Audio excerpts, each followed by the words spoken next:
for being here today. So to start, we have Bernard from Oventive. He will walk us through the safety for the day, safety first. So here you go. All right, the first thing that you need to know when you go any place is how to get out. And that's what you need in a 56-story building.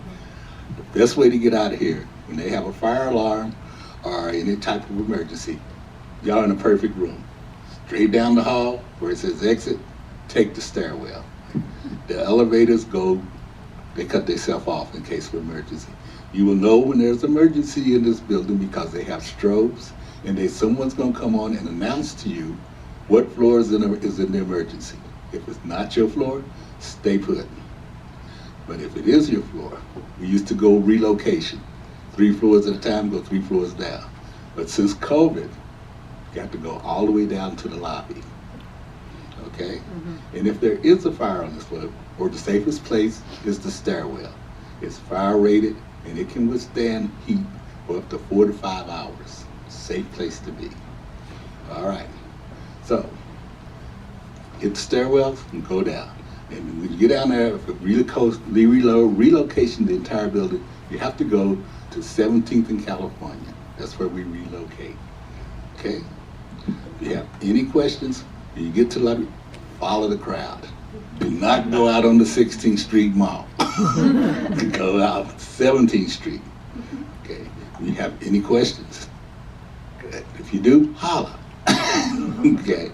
Thank you. Y'all take care and have a good class. Thank you. Thank you. Thanks, Bernard. Thank you so much, Bernard. I'll leave it with you.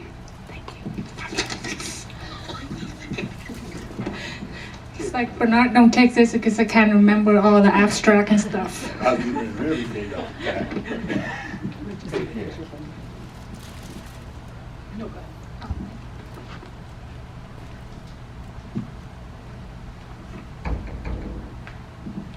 Yeah, so before we start, I would like to go through the upcoming event for WOGA. Let's see if we can get that slide on.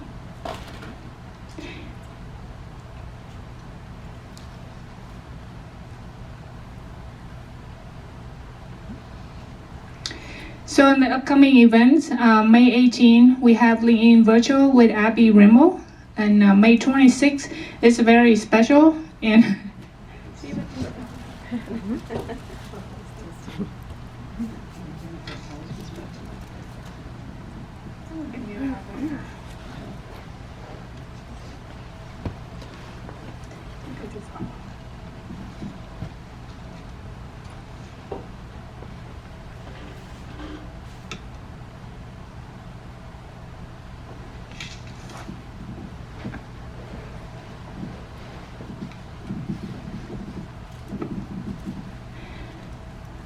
well, it will run again, but right now, May 26th, we will have an international connection collaboration, and of course it's virtual. And the speaker is amazing lady from Middle East. So it's gonna be really great interaction and just learn, for the women in the country where the culture is not really promoted to be in industry as oil and gas, and how she has proved herself, stood down, and has reached out to us as a WOGA and do this event. It's an international event, so really looking forward for everyone to dial in. And we're thinking gonna be a breakfast and more detail to come, but it's gonna be a virtual event.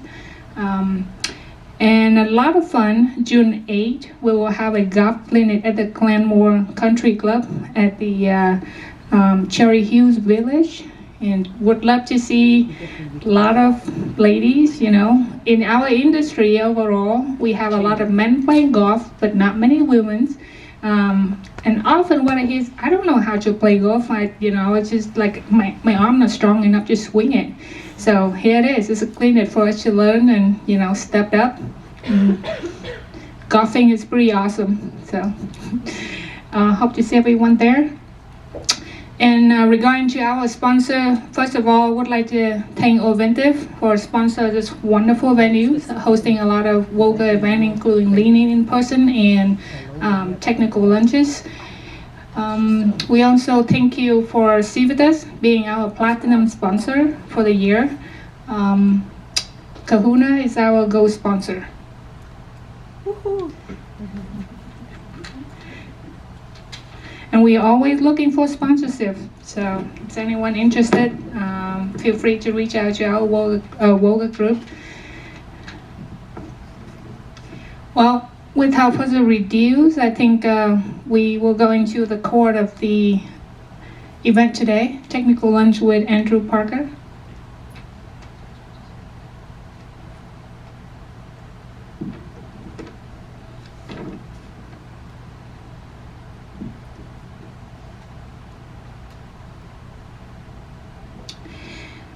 In honor of 2023 Earth Day theme, Invest in Our Planet, join us to hear why oil and gas professionals should embrace the climate conversation and take back the narrative. To the casual consumer of energy, it is easy to take for granted the luxuries afforded by having access to reliable energy supply, while at the same time allowing oneself to be influenced by the negative perception of the very industry that provides such resources. Needless to say, energy and climate has become one of the most polarizing and controversial topics of our day. For many of us within the energy industry, we've become to realize and appreciate the fact that hydrocarbon-based energy can and will be part of a sustainable energy for our future for decades to come. Yet fundamental to earn public support for this line of thinking is the ongoing conversation around climate and the general lack of climate literacy that comes with each discussion. In this presentation, Andrew Parker, Senior Vice President of Hydrocarbons and Sustainability for SPL, will explore some common misrepresentations of the climate conversations often perpetuated across social media channels, and discuss a middle ground approach to help others understand why oil and gas is an important part of an all-in approach of energy worldwide. With that being said, I will hand over to Andrew. Can you guys hear me okay? Too loud, too soft, just right, perfect, great. Well, I appreciate the invitation today. This is a really cool room, actually. I'm excited to get to talk to you today about taking back the narrative. So real briefly, a little bit about me for those of you who don't know me. I spent a lot of my educational years thinking I was going to grow up and be Bill Paxton or Jake Gyllenhaal on The Day After Tomorrow, saving the planet. I wanted to be a climate scientist. That's what I studied in my undergrad at CU Boulder. And coming out of CU Boulder, I was pretty jaded with respect to the oil and gas industry. I did not want to be a part of oil and gas at all for a career. Went to A&M. Texas A&M is a very pro-oil and gas university, and quite the culture shift going from Boulder, Colorado to College Station, Texas, let me tell you. And a few years in, I think I was kind of starting to get the feeling that a career in academics was not really what I wanted anymore. So I was like, man, what am I going to do? I had a buddy who worked at Shell, and he kept trying to get me to come do an internship in Houston. He's like, just come for the summer, see what it's all about. Kept telling him, no, oil and gas is evil. I'm not going to sell my soul and just do it. And then he told me how much I'd make that summer. And I was like, okay, I can try it. And I did it. But what just opened my eyes to oil and gas was when I got to Shell, I realized how forward-thinking energy companies, they weren't oil and gas, they were an energy company, right? Especially the big guys, right? The tier ones, the tier twos. Yeah, they produce oil and gas, but Shell had all these cool projects looking at solar, and they were looking at hydrogen back 15 years ago, and they were looking at wind projects, and it just kind of recalibrated me to what oil and gas is. And so much to the dismay of my academic sponsor, I decided to not pursue a postdoc and jump into the industry. So I've been in industry now for 10 years, and with this kind of background in climate science, so I studied the exact scenario that the day after tomorrow is kind of modeled after, right? So Atlantic circulation in the North Atlantic turns off, and the Earth plunges into an ice age. That's what I studied. What role does ocean circulation play in climate change? So I have this very comprehensive background in oil and in climate change. And over the last decade, I've seen us have, in the oil and gas industry, have these very confusing conversations. Energy and climate is probably one of the most polarizing, right? You don't talk about, politics at the dinner table at Thanksgiving, right? You probably don't want to talk about energy and the environment either with friends and family, because you don't know where people stand.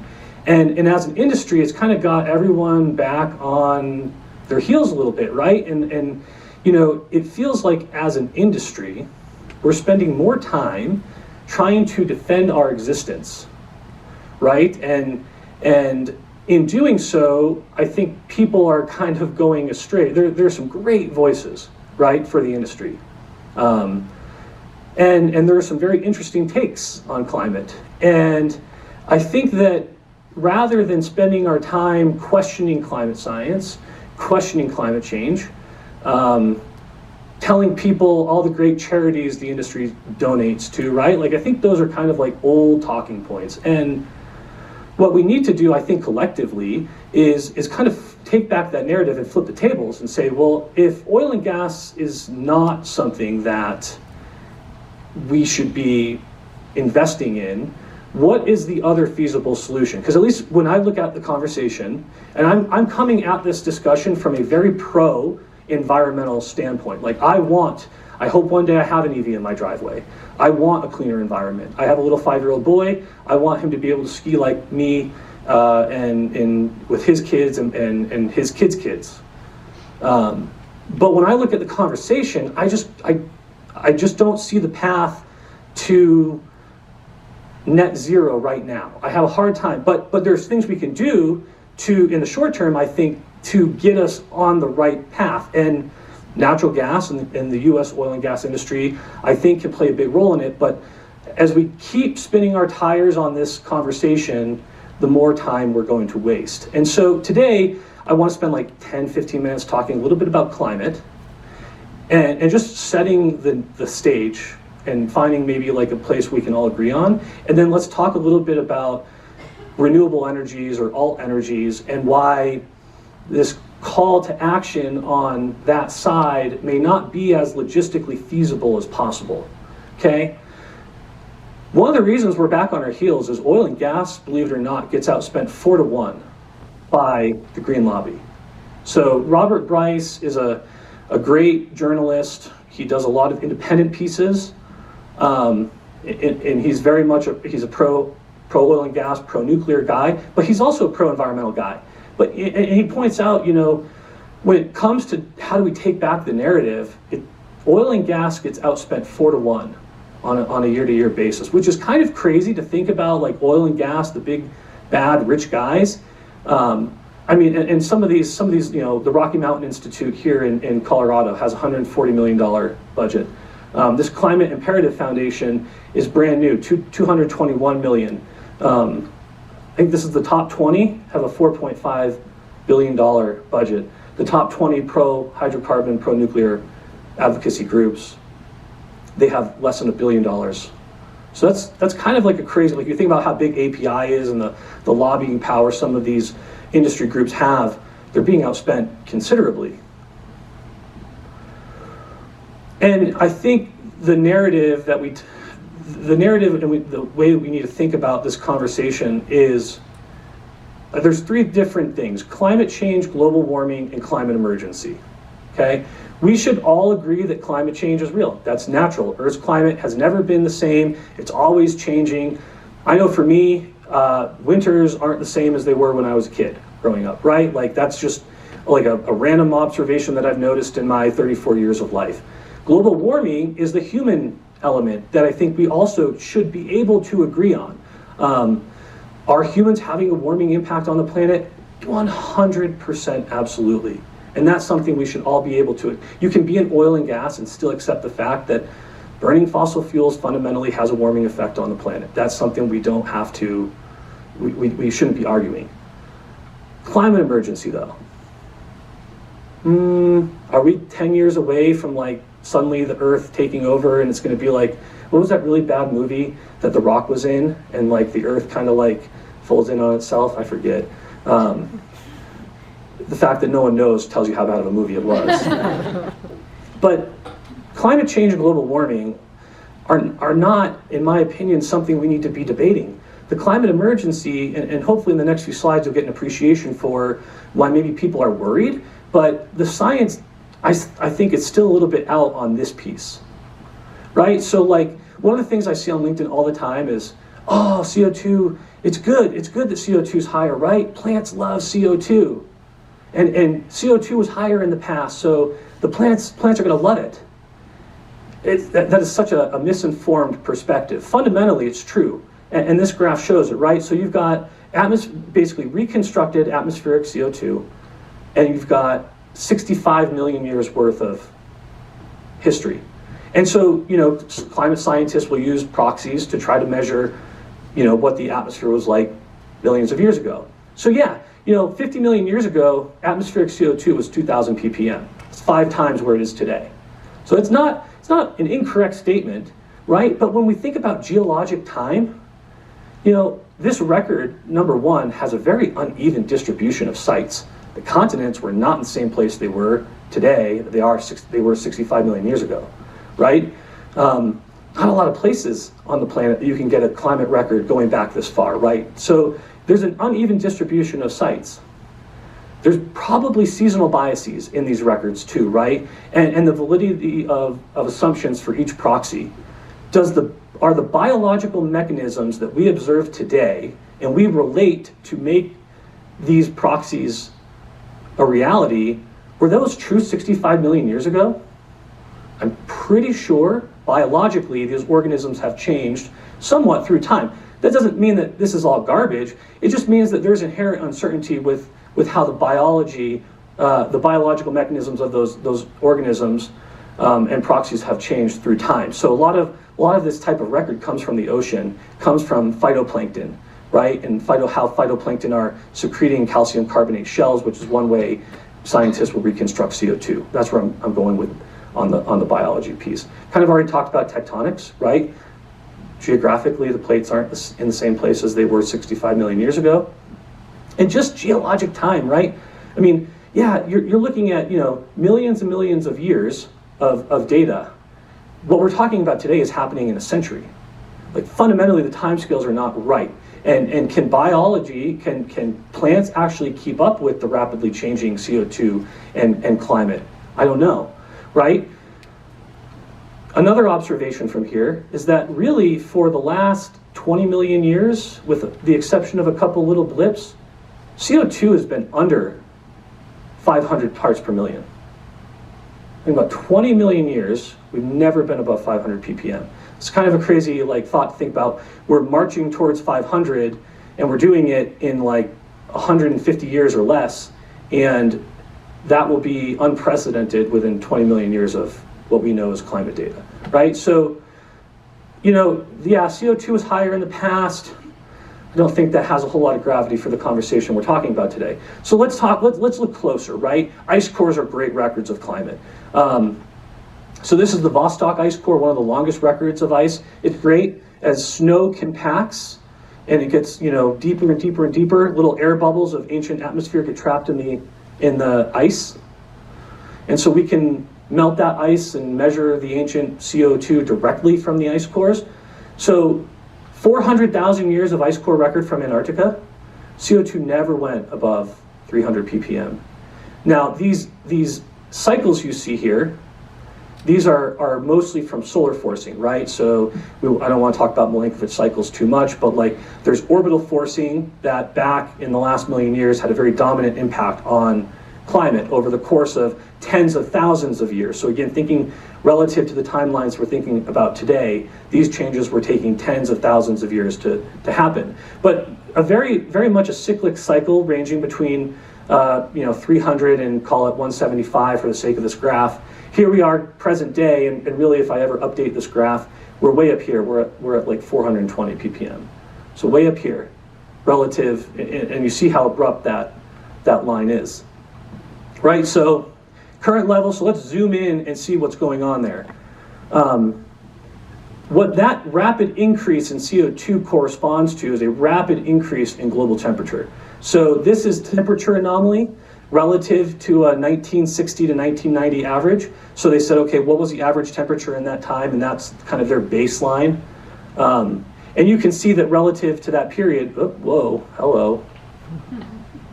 You can see relative to that period, our global temperature anomalies are going way high, right? They're approaching a full degree Celsius warmer than things were 1960 and 1990.